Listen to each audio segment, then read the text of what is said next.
In your life, you deserve to be more, do more, have more, and give more. And now the Becoming More podcast with Dianna Kokoszka. Hello and welcome to Becoming More. I am here with Fred Kelley, the broker owner of Fred Kelley Mortgage. Now, Fred is a Texas native with over 20 years of experience in the finance industry. As an entrepreneur, he has carved a niche as a residential luxury lender specialist, helping countless of clients with complex income statements. Now, Fred's mission goes well beyond the transactions. He is dedicated to enhancing communities through consultation, creating, connecting, and collaborating, which I really enjoy, Fred, that you actually bring people in. And his passion for community shines through every project he undertakes. In fact, I met Fred at the Chamber of Commerce for Westlake. Westlake is a great community right here in Texas, and Fred makes certain that that community is well taken care of. Now, when he's not making moves in the mortgage world, well, Fred loves to travel and he cherishes his time with his family and his friends and his 10 godkids. That's interesting. I want to hear more about that. And he holds his faith and his relationships close to his heart, making him not just a successful professional, he is also a devoted family man and a great friend. So let's dive in and learn more about Fred's journey as he becomes more and his insights on mortgage industry, your vision on building a stronger community, because I know you've done that. And so Fred, welcome. Thank you, Dianna. I appreciate it. Well, it's been good getting to know you and building a little relationship at this point, yet I'm certain it's going to keep going. So I want to know about the 10 God kids. We're blessed. My wife and I made a decision several years back to hold off on children for a while, and we put our careers first. And it got to a point where we had the opportunity to have one godchild with her sister, and then from there we had friends that were close, and they said, "Hey, well, how about another godchild?" And then siblings came with that, and before you know it, we had 10. So we were always told a long time ago that when you're asked to be a godfather or a godparents, then it's a blessing, and Yeah. you should say yes. And so we've said yes 10 times. And so now you've got 10 kids Yeah. that you're doing all these things for, Yes. plus the community. Yes. I know at Westlake, they spoke very highly of you and all the things. So very quickly, tell us some of the things that you're involved in the community. And so all of you out there, maybe you might think about this, because volunteer work actually makes us healthier. It makes us stronger. And they say it literally reinforces the heart and the lungs, so we breathe easier and the heart beats faster and easier and loves what it does, right? Well, I didn't know about the health aspect of it, but I can tell you emotionally, it's very fulfilling. I knew early on when my wife and I relocated to Austin that we wanted to grow our brand, and I didn't want to do it in a normal way that most people would grow their brand by purchasing marketing or getting involved with social media. I really wanted to do it through community involvement, and first thing we did was reach out to the Westlake community and started attending events, and then volunteering for events, and pretty soon I became an ambassador. I just love the Westlake community. They opened up their arms and they welcomed us in a way that I've never experienced in my life, and I'm grateful to the community, and anytime I have an opportunity I get involved. I'm also involved with an organization there in Westlake called the Westlake High School Business Incubator. So I dedicate some time to them as well to mentor children that are learning about business and wanting to grow a business, and they literally learn how to take a business from scratch, all the way to presentation, and they even compete for money. So it's a great organization. I love helping kids discover their hidden talents and putting them into application. The interesting part to me about all of that is, first of all, high school. For them to learn business and leadership, these are life skills. Yes. Life skills that most high schools don't have anything to do with. And sitting on the board of directors with John Maxwell on growing leaders, where we go into high schools and literally help them become better leaders. This is something that I bet just fills your heart, and you've got a passion for it. Absolutely. And bigger than that, if you ever have a question about the direction this country might be going, regardless of your political affiliation, I think that there's a time in your life where, as an adult, you begin to worry about things that are out there, and you meet these kids, and those worries are completely alleviated, and you know that we're in good hands. They have a sense about them that they desire to learn a lot more than what we give them credit for a lot of times. Smart. And they do want to succeed, and they are smart. How many times do you find, because you collaborate with people, yet have you ever heard of like a business owner that didn't want to listen to the younger generation because they think, oh, they don't have all this wisdom, they haven't been through all of that?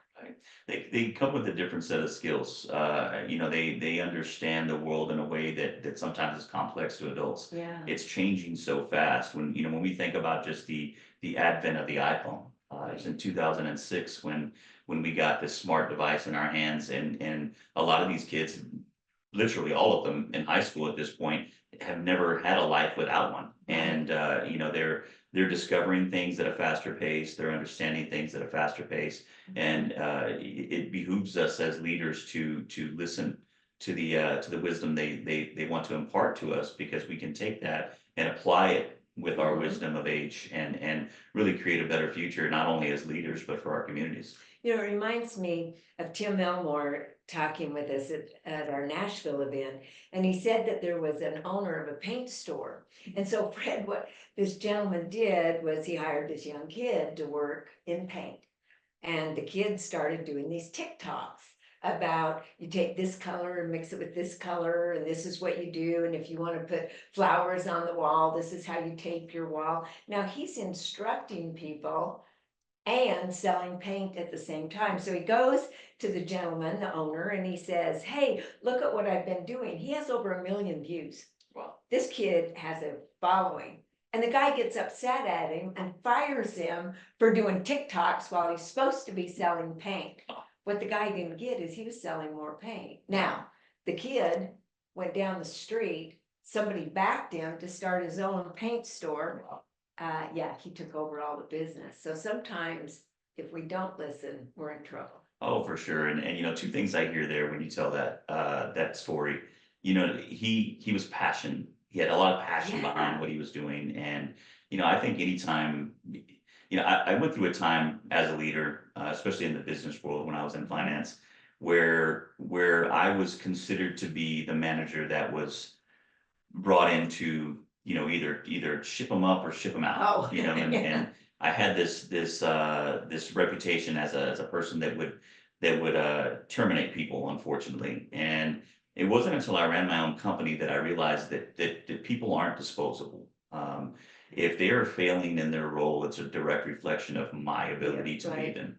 And I think when you see a kid like that who's expressing passion for his job, and in a way that maybe we won't do it that way, but if he's willing to pick it up and do it that way, then we should be empowering him to do that. Right, and as long as he's making sales. Exactly. I mean, if it was crazy and no sales were being made, I could understand. Yet sometimes, and I know when you're the leader, let's face it, everybody takes pot shots. I mean, everybody thinks they can be a better leader, right? They could do it different, and maybe they could.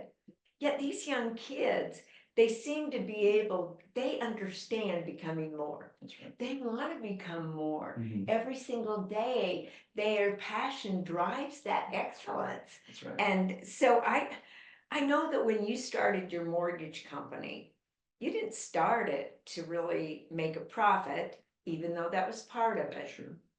You started by serving people and allowed the money to show up. And I truly believe in that. Talk to us about why that's important. It's important for a lot of reasons. I think for me, the journey started a long time ago. I wasn't always a person who was in it for the community. I wasn't always an individual that had a greater purpose or calling. In fact, I think in the early years of my professional life, I was motivated by money, only money. And like most of us are. Right. And to a point where it was my driver that woke me up in the morning. It was my driver that kept me moving every day. And I just had an insatiable appetite for making more and more money.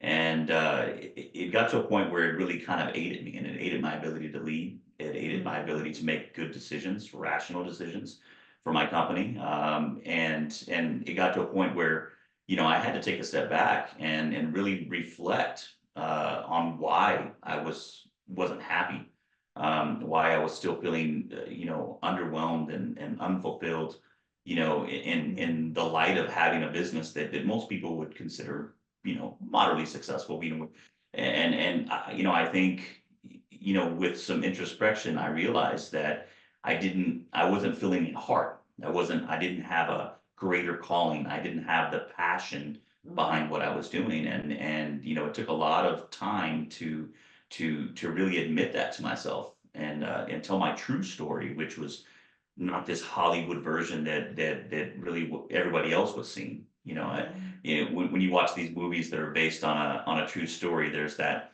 little snippet that shows up in the beginning, and it says, facts in this story have been, dramatized for your entertainment, right? That was my life, right? People were seeing a dramatic version of my life, but it wasn't the true story.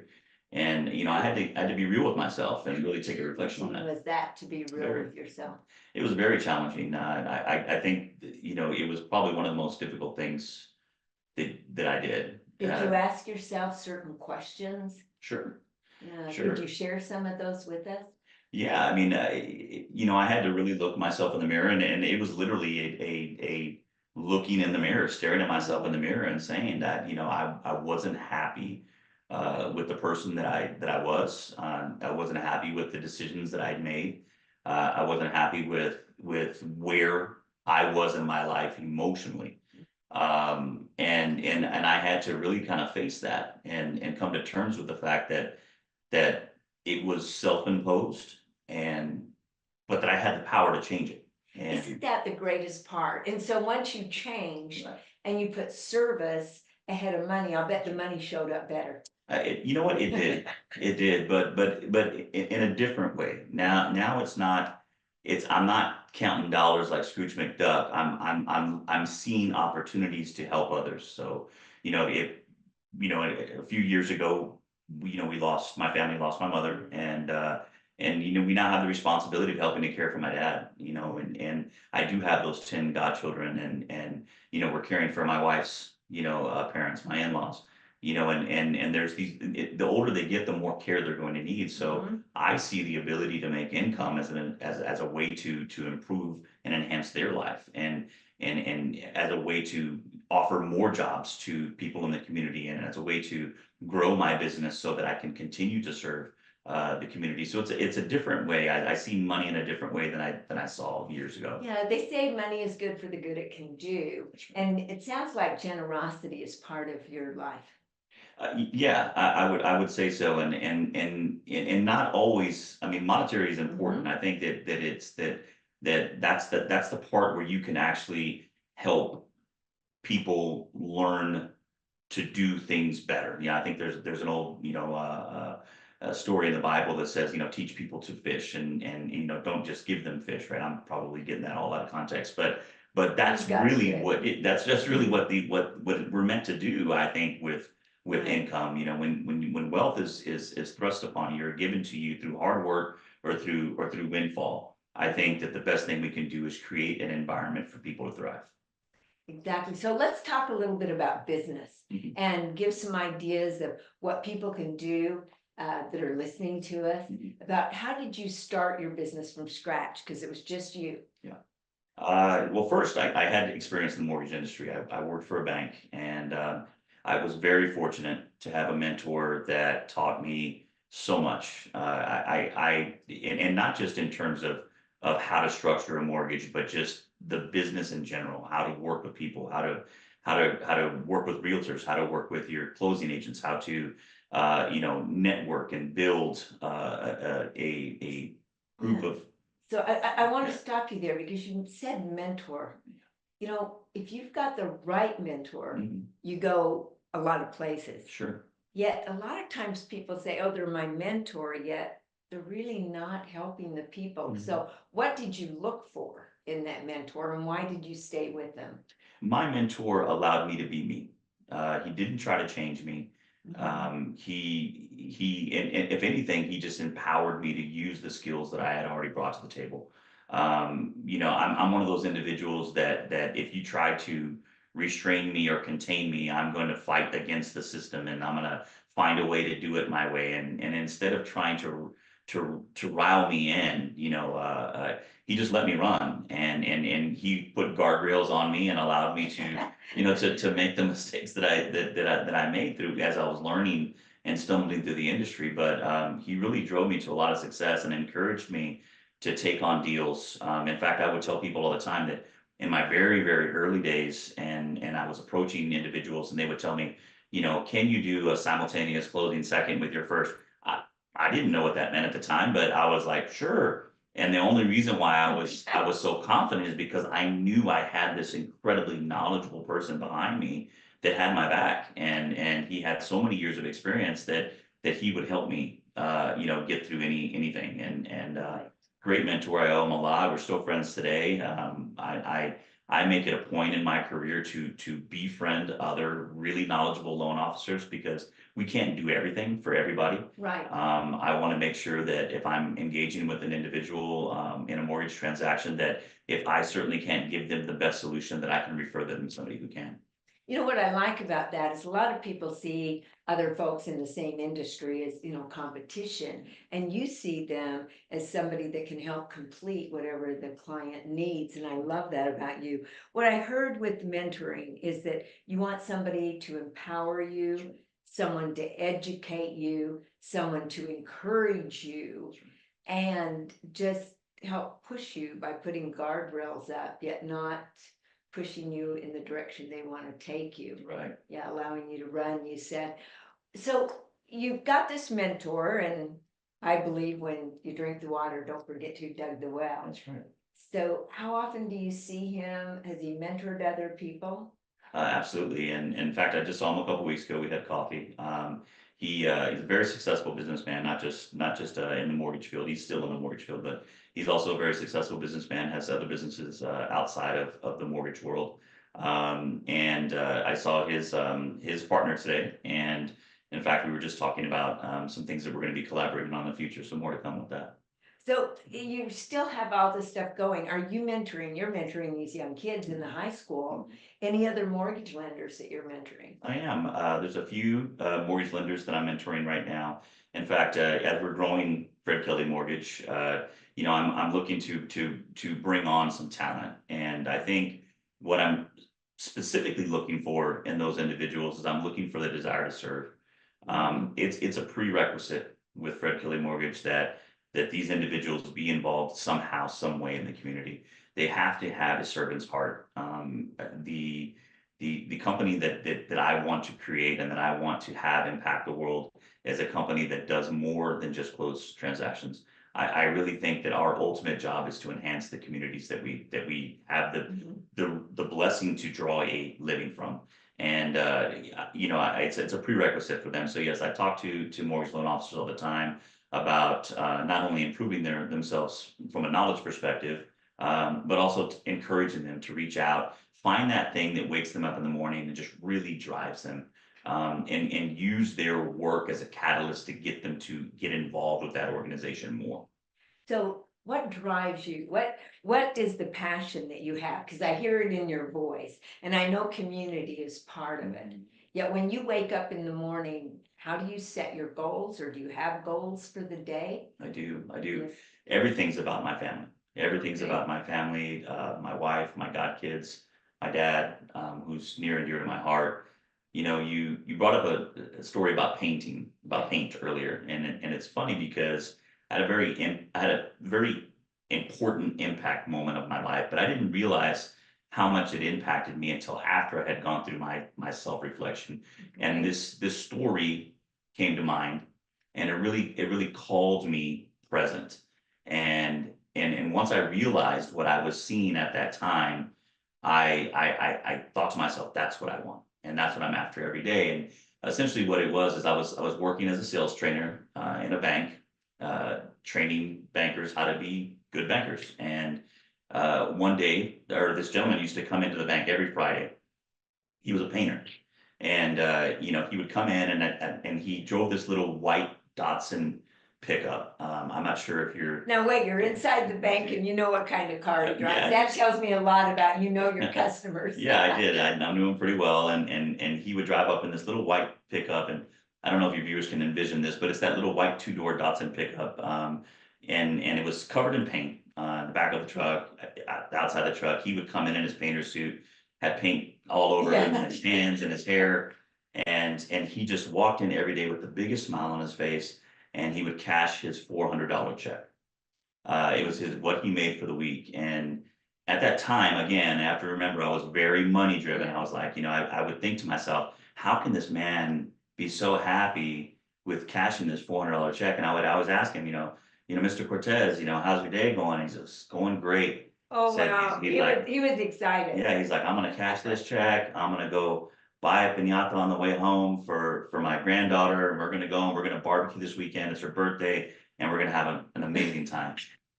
Every Friday he walked in with the biggest smile on his face, and he was so happy. And I remember thinking in the back of the time, I was like, how could this possibly make him happy? Now I know why he was happy. He was creating memories with his family, and he was creating moments. And that's what I look to do every day, is just create moments with my family. Sounds like you want to create moments for your clients as well, though, not just family and your god kids. And even though that's the biggest part of your life, sounds like your clients become family as well. I'm close with a lot of my clients. It's hard not to. I think if you care about what you do and you get involved in their story of their life, because this is a life event, even if you're helping somebody with their third home and it's $2 million home, it's a step from somewhere to somewhere. Right. And there's a story behind that.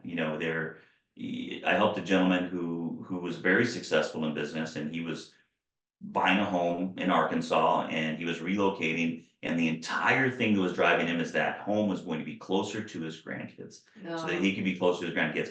Darn if I'm going to do everything I can to make sure that he closes on time with the best options that I can give him in his mortgage, so that I could get him to his grandkids sooner. So you actually find out why they're moving. Absolutely. Get down to the bottom of it, get into what makes their heart tick, right? Absolutely. And Absolutely. That's where the passion comes from. So now I see why your mortgage company has grown so quickly. Yet a lot of people, they get into sales, and let's face it, sales, you gotta have a little competitive edge, right? Sure. You wanna succeed, you wanna move forward. Love to be the top agent or the top in your company, whatever it is. Sure.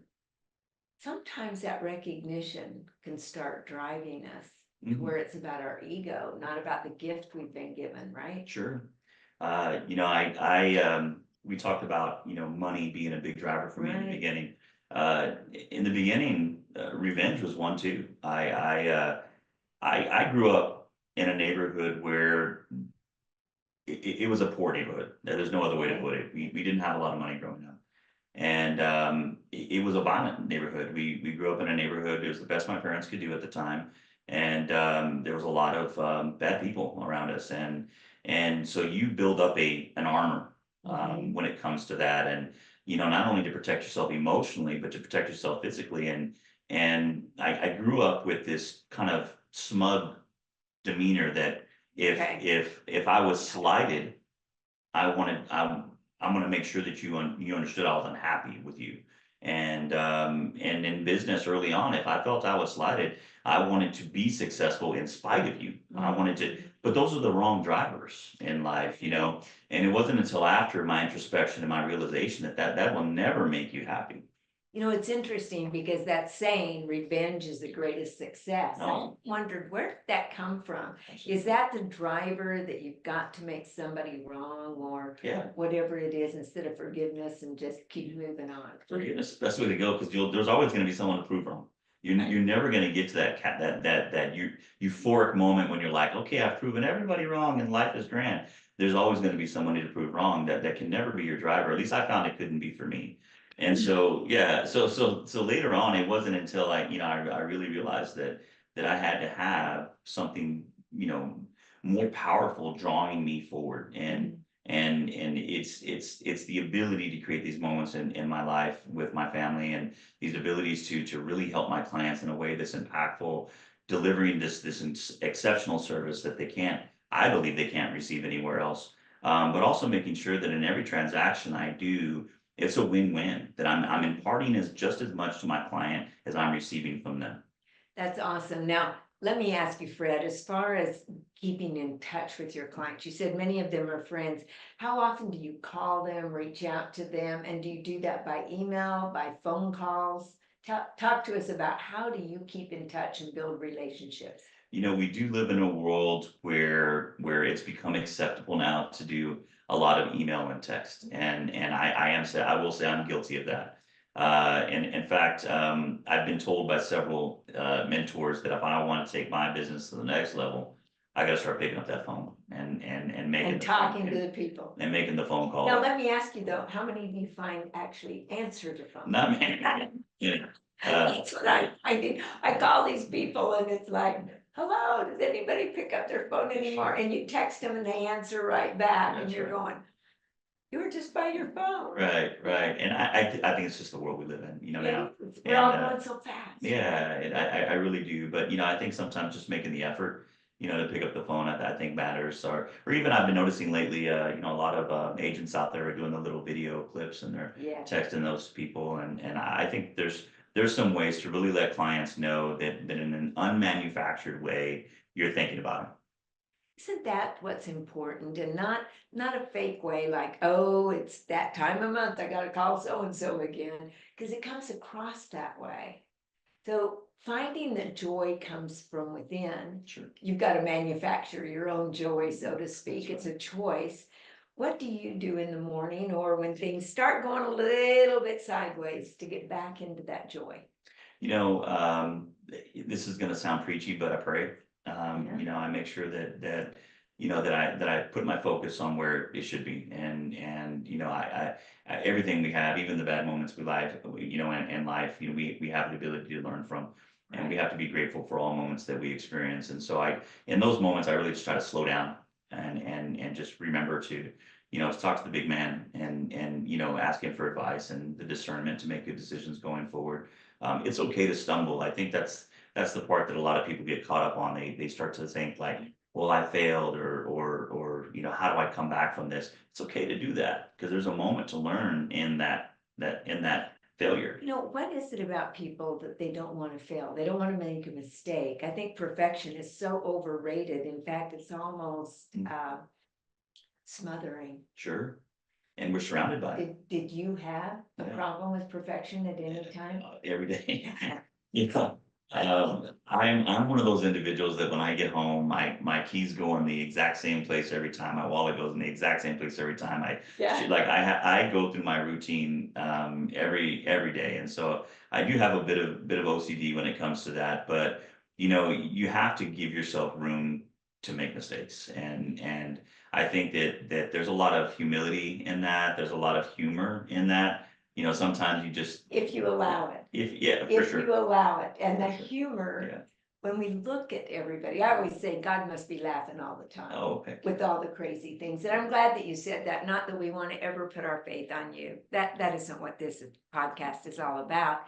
Yet there is something or someone, no one succeeds alone. Sure. And I think when we get into that recognition or into that prestige, Sure. where you were talking about, it's about the money and how I'll look and all of those kind of things, that we really forget there's a higher power that's helping us out. Well, people are calling it all kinds of things nowadays. I think some people call it self-love. They'll call it meditation. They'll call it whatever it is for you. In those moments where you're feeling stressed and you're feeling like the world is derailed, there is nothing wrong with taking a break, stopping, taking a moment to yourself, and just regrouping and just remembering why you're on this path to begin with. What is it that puts you on this path? What are your goals? What are you trying to achieve? That day, that week, that month, that year, just getting yourself back on track, and there's nothing wrong with doing that.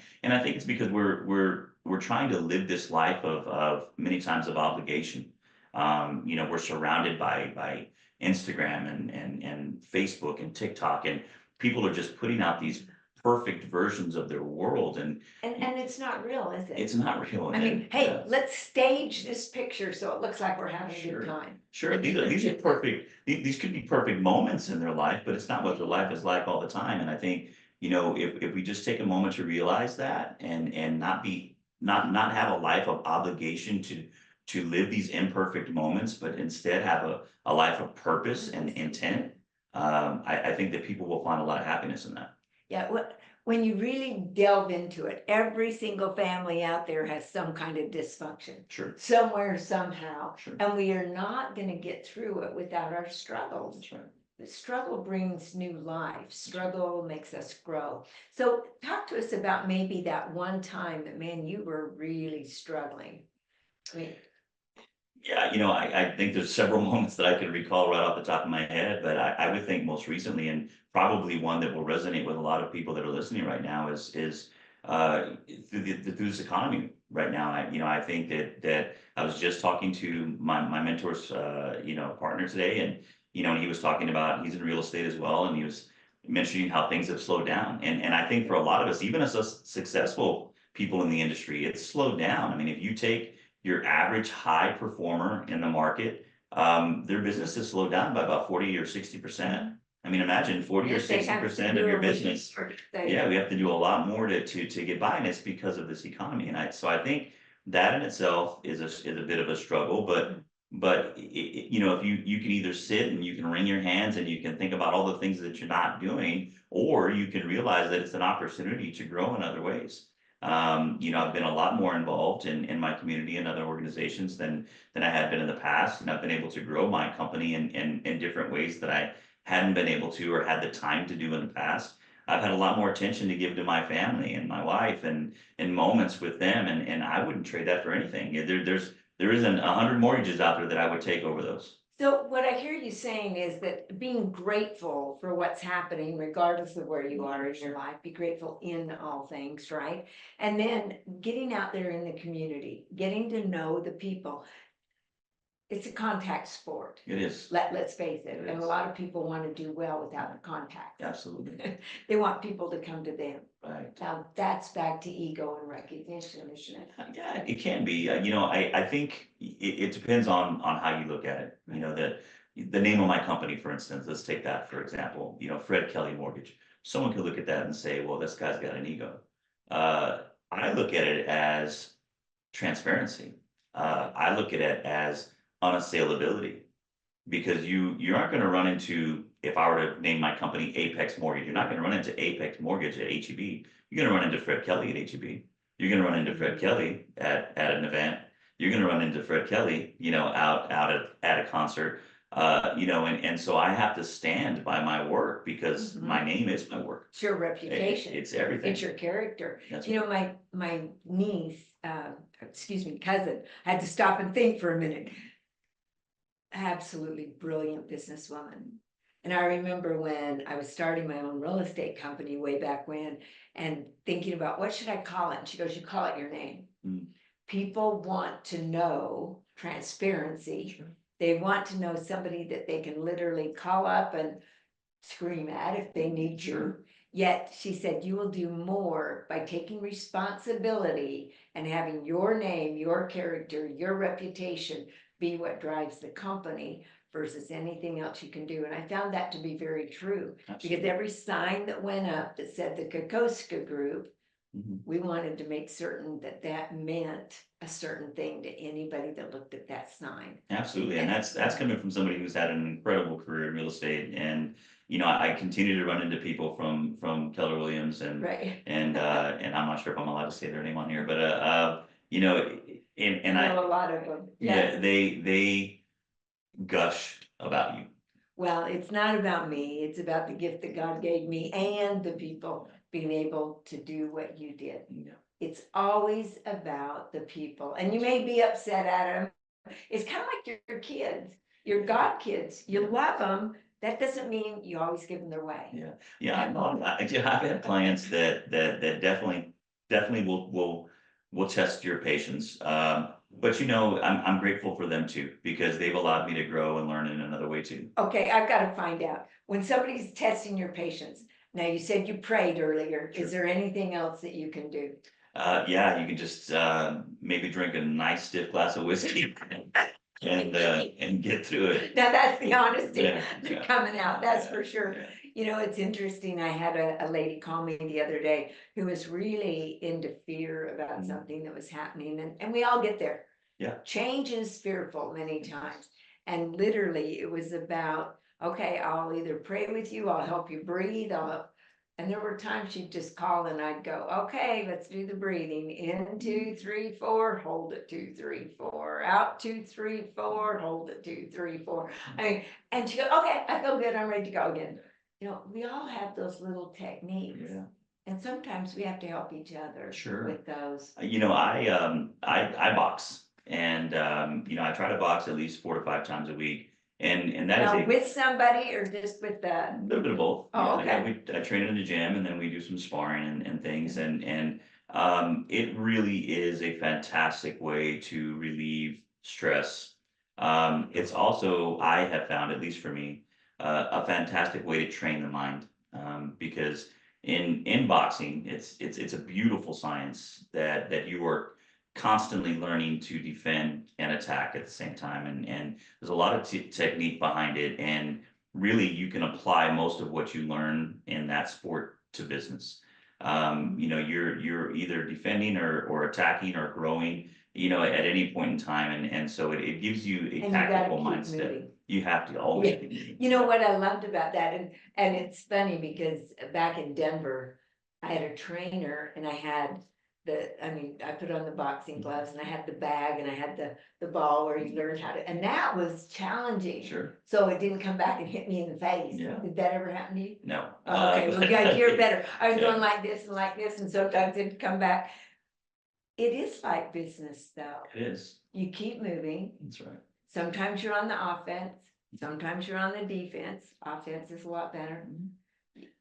Sometimes you're gonna get beat up. Yeah. But it's never in a way or in a manner that has malice behind it. It's an opportunity to learn. Even in the times that you get hit, it's an opportunity to learn. Boy, and have we all been hit or learned Yeah. from time to time. It is about, in the book that I wrote, I have an adaptive learning model, and you learn, you implement, you fail, you relearn a new way. And so you've done that all the time. When did you start the Fred Kelley Mortgage Company? So Fred Kelley Mortgage started just the beginning of this year, so 2024. Oh, wow, you are just starting out and you're doing so well. Yeah, we're blessed and we're fortunate. Again, I've been in mortgage a long time, and in the mortgage industry, it's a little different than most industries. Especially with the group that I was with before. I was what you would call a hunter. So I went out and I procured all my business. Didn't walk in the door, wasn't given to me. Nobody handed me a book and said, here you go. I had to go and create the business. So I essentially was creating a book of business. And so it was a matter of just transferring that book over from one brokerage to my own brokerage. And so while we didn't skip a beat, in terms of generating and creating business, we did create the new brand, which is, Fred Kelley Mortgage, and really the environment that we've tried, to create, in the business model that we've created, which is, we feel it's strong in the sense that we're providing tools to borrowers, we're providing tools to realtors. We're helping realtors manage their book through a CRM platform. There's a lot of things that we're doing that other brokerages aren't doing. Well, I noticed that when I spoke at the Chamber of Commerce at Westlake, and there were many realtors there. And you were talking to all of them. They knew who you were. The people there were talking about your leadership. How important is it for us to study leadership and really apply being a great leader, the characteristics of a great leader into our lives? I have a great teacher that I see every day, which is my wife. I always say that if there's anybody that's better at it than me, it's her. She is just fantastic when it comes to bringing out the skills in people. And I'll tell you that being a leader isn't just about being the head of an organization or having people, subordinates that you can depart wisdom to or you can transfer skills to. Being a leader is about how you carry yourself through the community. And I think it's our responsibility as business people, business professionals, to go out into our community and to conduct ourselves in any manner that is indicative of what we would want a role model leader to do. You know, it's interesting because as a leader, you just want the very best for the people. Sure. And sometimes that's a good swift kick, you know, to get them going. And sometimes it's a pat on the back, and sometimes it's a hug. And it's, I always say leadership is deceptively simple and endlessly complicated. That's right. Because you really have to think about everything. And so with becoming more, what's your parting words for us in making our businesses better, our lives better, our health better? Sure. I would say with becoming more, it starts with you. You have to Right. first decide what your more is. Your more might be growing your family. Your more might be being a better husband. Your more might be being a better sibling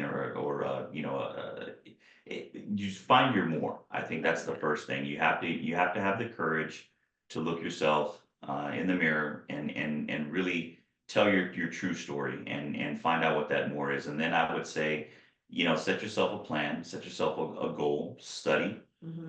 It's not easy to become more. You have to be very strategic and specific in your intentions to become better. It doesn't just happen for anybody. And so I would say, read the book. I would say, study, listen to podcasts, listen to these podcasts, find the piece that resonates with you and implement it in your life.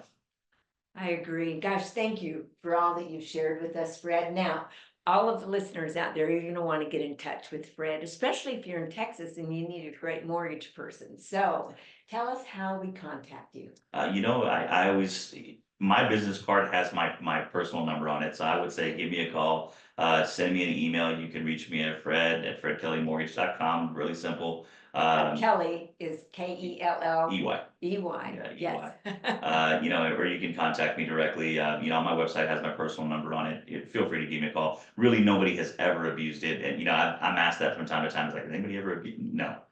People have always been very respectful, but you're more than welcome to reach out at any time, and I'll take your call and we'll schedule some time to chat. And it sounds like you are there to help them and their clients Absolutely. find the very best. Even if you don't offer the mortgage that they need, Yeah. you'll find somebody. Sometimes it's not with me, and that's okay. We'll get you to somebody who Right. can help. So see, Fred has helped us become more in so many ways. I trust that this podcast has helped you. Join us again next week, where you too will become more. In your life, you deserve to be more, do more, have more, and give more. And now the Becoming More podcast with Dianna Kokoszka.